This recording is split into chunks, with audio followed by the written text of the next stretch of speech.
Hello. Today's um, video is going to be on how does a student's community cultural wealth impact their educational experience. So to get this started, you have home learning environments, and pretty much what makes up those are their academic and social development. So that could be ranging from their participation in learning activities, quality of parent-child interactions, and availability of learning materials. So kind of diving into each of those as a part.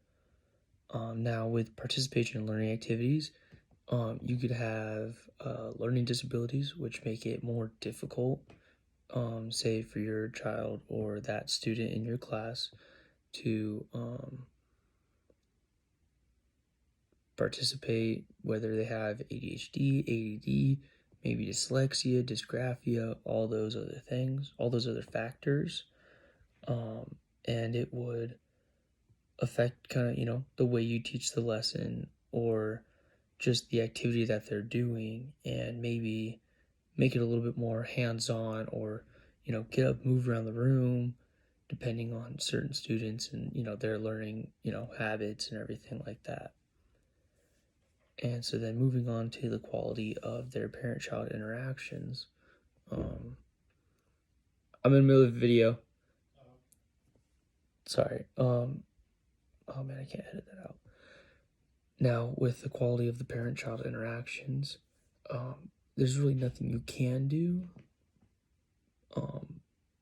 but you can help facilitate scaffolding for the parents to be in their child's lives, whether it be in school or out of it, by having parent-teacher conferences, or just in general, you can send out a message being like, hey, your student did really good, like, your kid did very well in my class today, they were very on task, they asked a lot of important questions, maybe they helped Susie and their struggles in, science or English or math or whatever subject you teach. And now with the availability of learning materials, now kind of going more on that one, make it accessible. So maybe not everything is online, or if you are going to do everything online, make sure there's like a paper trail for students, just in case, maybe the Wi-Fi bill wasn't paid or something, or just, something crazy happens. Maybe a line goes down, storm comes in.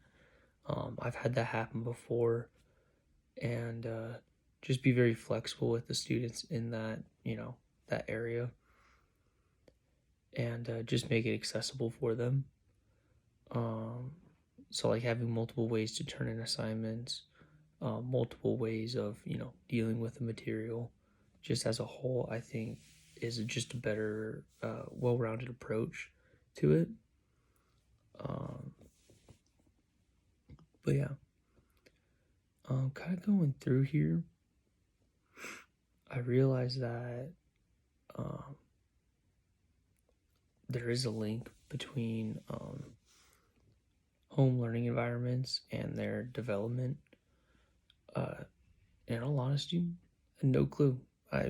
You always think it's like, they say like nurture or nature over nurture, but you never really understand it until you really like get down into it and look at the markers and everything in students and just, children in general, because then you can kind of like look back on like what were mine, and then when you go through it, you're like, wow, it makes a lot more sense when you start diving into it, especially like when I was talking to my parents about this and everything, and my impact that they had on me, and how all that came about. Yeah, so that's how does a student's community cultural wealth impact their educational experience.